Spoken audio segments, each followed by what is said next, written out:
nakakalungkot kasi nandito tayo lahat para tayo malinawan kung ano talaga yung nangyari, lalong-lalo na sa budget ng Vice President pagdating sa confidential fund and yung budget niya ngayong 2025.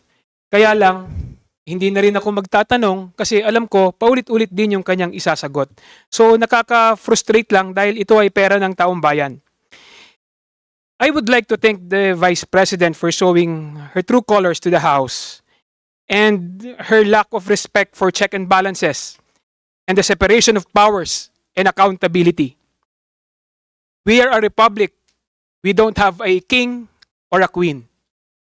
Now, Madam Chair, dahil hindi naman masagot ni VP Sara yung mga katanungan ng miyembro, may I move now to defer the hearing of the budget of the Office of the Vice President. I so move, Ms. Is there any objection? Hearing none, same is approved.